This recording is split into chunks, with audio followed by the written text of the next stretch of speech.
সচিবালয়ে এই মুহূর্তে আছেন সহকর্মী মোহাম্মদ হুসেইন। প্রধানমন্ত্রী বাকি কর্মসূচির খবর নিয়ে যুক্ত হচ্ছেন আমাদের সাথে। হোসেন, প্রধানমন্ত্রীর আজকের দিনের কর্মসূচির কি তথ্য আছে আপনার কাছে? ফারজানা, আপনাকে ধন্যবাদ। আপনি জানেন যে প্রধানমন্ত্রী দায়িত্ব নেওয়ার পরপরই কিন্তু তিনি প্রতিদিনই সচিবালয়ে অফিস করছেন, সাপ্তাহিক কর্মদিবসগুলো। এছাড়া কিন্তু তিনি ছুটির দিনে অফিস করছেন। আজকে তিনি স্বাভাবিক নিয়মেই সকাল 9টা 20 মিনিটে সচিবালয়ে আসেন।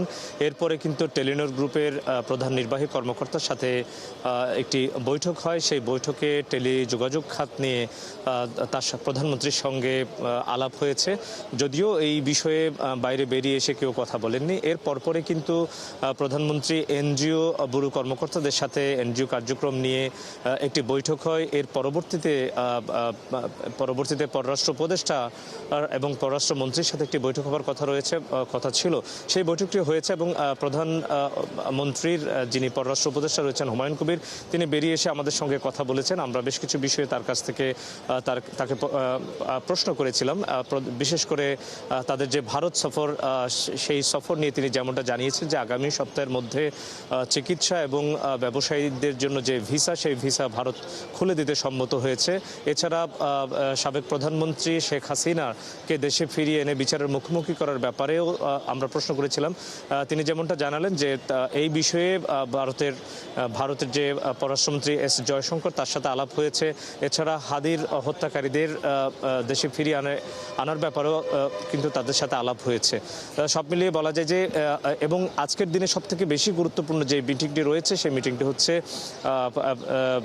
কৃষি খাতে যারা বিনিয়োগ করেন সেই বিনিয়োগকারীদের সঙ্গে প্রধানমন্ত্রীর বৈঠক। সেটি 11টায় শুরু হয়েছে এবং 2:30টার দিকে এই বৈঠকটি শেষ হওয়ার কথা রয়েছে। আপনি জানেন যে সরকারের যে নির্বাচনের প্রতিশ্রুতি ছিল বিএনপির, কৃষকের হাতে কৃষি কার্ড তুলে দেওয়া, এবং এই কৃষি খাতকে এবারের সরকার, যে বর্তমান সরকার, বিশেষভাবে গুরুত্ব দিচ্ছে এবং আগামীকাল টাঙ্গাইলে তিনি কৃষি কার্ড বিতরণ কর্মসূচিতে যোগ দেবেন এবং সারা দেশে টাঙ্গাইল সহ 11টি জেলায় একযোগে এই কৃষক কার্ড এর কর্মসূচি উদ্বোধন হবে এবং 20,671 জন কৃষককে কৃষি কার্ড তুলে দেওয়া হবে।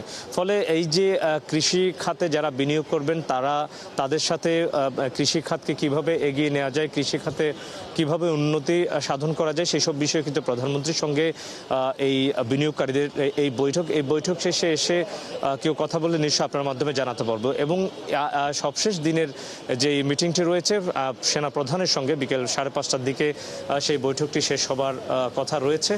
ধন্যবাদ হুসেন আমাদের সাথে যুক্ত হওয়ার জন্য। দর্শক, সচিবালয় থেকে প্রধানমন্ত্রী কর্মসূচির খবর জানাচ্ছিলেন সহকর্মী মোহাম্মদ হুসেইন।